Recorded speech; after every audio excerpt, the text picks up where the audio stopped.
Silakan. Halo Bang. Ya, halo DNW. Ya. Saya mau tanya dulu. Saya mau tanya dulu nih. Islam ya?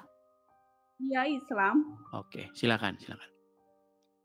Bang Edis, emang orang Islam nggak boleh ngedengerin lagu rohani? Ya boleh lah.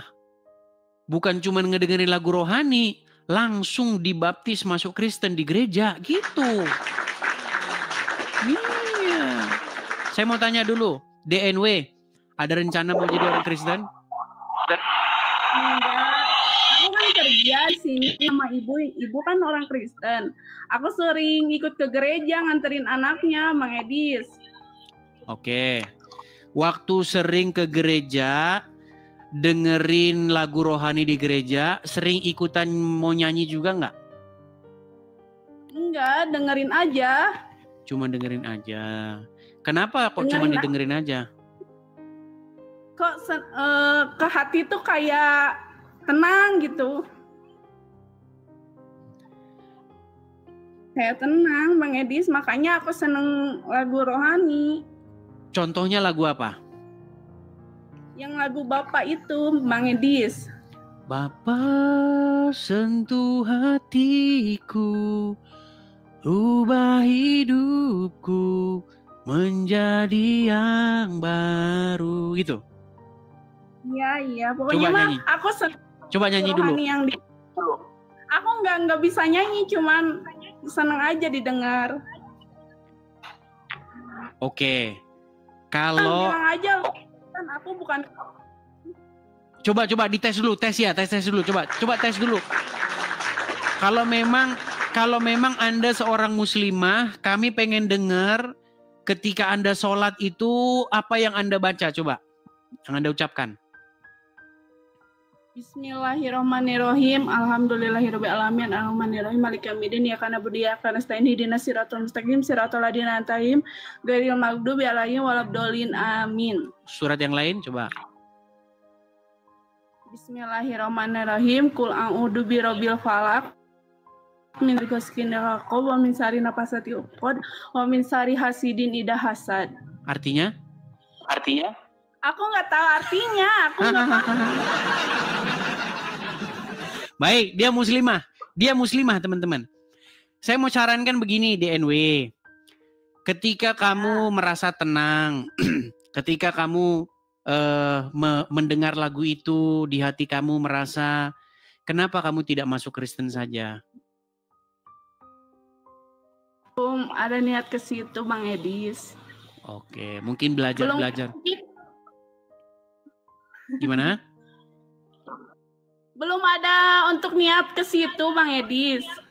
Ya, itu mungkin karena kurangnya pengajaran kekristenan seperti itu. Makanya sering-sering banyakin nonton Edis TV biar mengerti perbandingan Islam dan Kristen. Aku kan gini Bang Edis, aku kan pulang di gereja, terus sama ibu bos aku, coba lu lihat live Bang Edis, konten-kontennya biar tahu Cina gimana. Wah, aku pingin tahu lah, aku kepo ke Bang Edis, makanya aku naik sekarang. Udah berapa lama nonton channel Edis TV? Minggu kemarin. Oh, baru-baru. Tapi aku nggak berani masuk Bang Edis, belum siap lah. Oke, pelan-pelan, jangan buru-buru ya kan. Kalau keputusan yang diambil terburu-buru biasanya itu tidak tepat begitu. Nah, makanya belajar dulu, pelajari perbandingannya ya kan. Lihat dari sudut pandang kedua belah pihak gitu. Saya kan menyajikannya yang objektif begitu. Nah, kalau tadi mengenai lagu tadi ya. Lagu apa sentuh hatiku ya. Nah, kalau di Kristen itu memanggil dengan panggilan Bapak. Nah, Bapak itu bukan berarti bahwa dia itu punya istri seperti fitnahan yang dilakukan oleh orang Islam. Iya. Mentang-mentang kita panggil Bapak seolah-olah dia punya istri. Tidak, tetapi yang dimaksud itu Bapak artinya begini. Artinya ada hubungan hubungan antara manusia dengan Sang Pencipta. Jadi manusia itu diibaratkan seperti anak, sedangkan Sang Pencipta itu diibaratkan seperti Bapa. Ya kan? Nah, apakah di dalam agama Kristen itu Tuhan punya istri? Jawabannya tidak. Tidak seperti itu. Saya kasih contoh misalnya. Pernah dengar aku anak Indonesia, sehat dan kuat. Pernah dengar? Nah, ketika kita berkata bahwa kita anak-anak Indonesia, apakah Indonesia punya istri?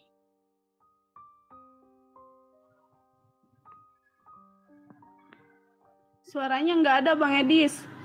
Ketika ada headset nggak?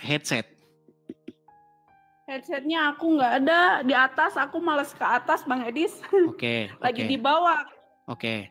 Ketika kita ini mengaku anak-anak Indonesia, bukan berarti Indonesia itu punya istri, betul nggak? Ya. Iya, jadi itu umpama itu adalah bahasa-bahasa untuk menggambarkan sebuah hubungan.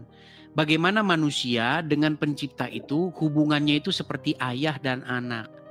Di mana-mana naluri seorang ayah itu pasti mengasihi anaknya, betul nggak? Naluri bapak itu mengasihi anaknya, begitu. Di mana bapak itu pasti secara otomatis dia akan rela, dia akan mengasihi anaknya itu. Seperti itu. Itulah hubungan antara kita dengan Sang Pencipta. Nah, di dalam agama Islam tidak ada dipanggil Sang Pencipta itu dipanggil bapak, betul?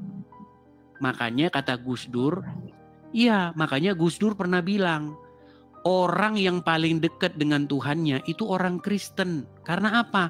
Karena Tuhannya dipanggil Bapa.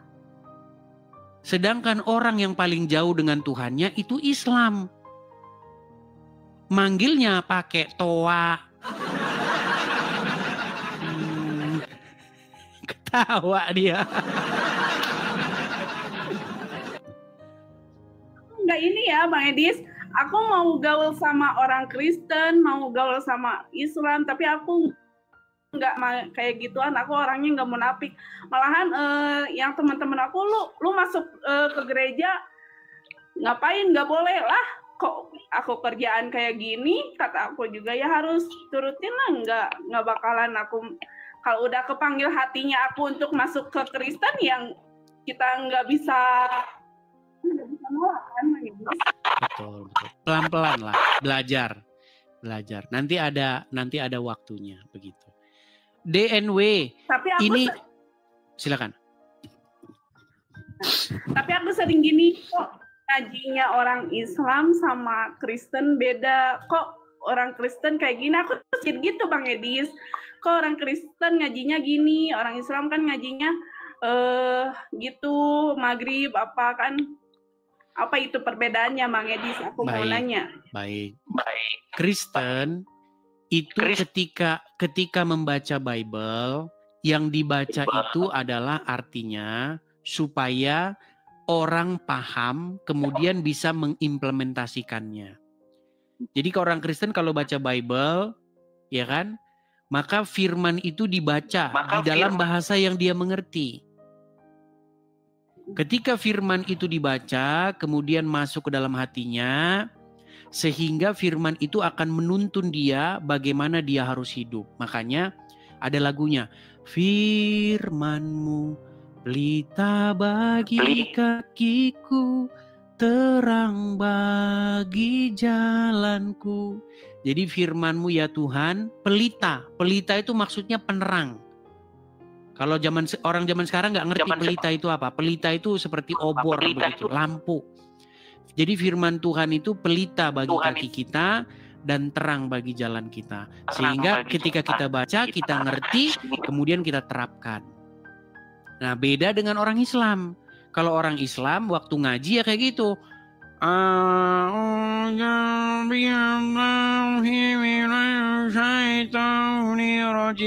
Artinya apa?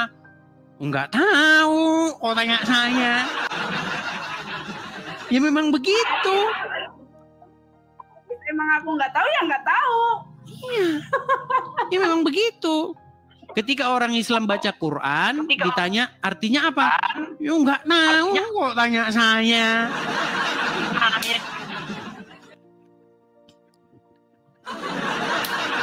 Loh, fakta kok. Saya kan ngomongin fakta.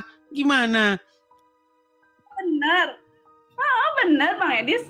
Aku bukan sekarang ya banyak yang orang Islam yang lihat live Bang Edis, bukannya aku ngejelekin Islam juga yang Bang Edis. Ini mah kepribadian aku aja gitu.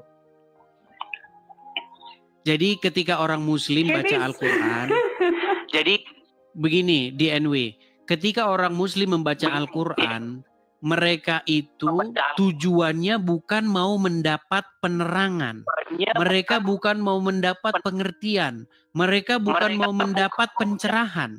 Tetapi yang mereka cari adalah supaya dengan membunyikan huruf-huruf Arab itu dapat pahala. Itu bedanya. Beda. Sedangkan dalam Kristen tidak seperti itu.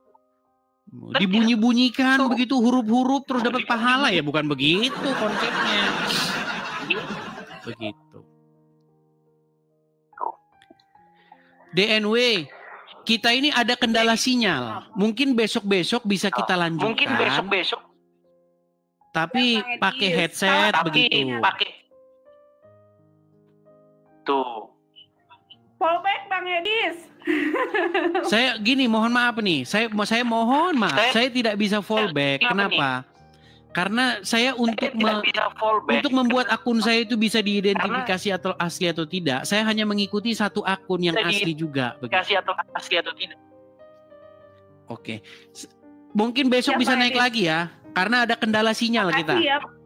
Sama-sama. Terima kasih.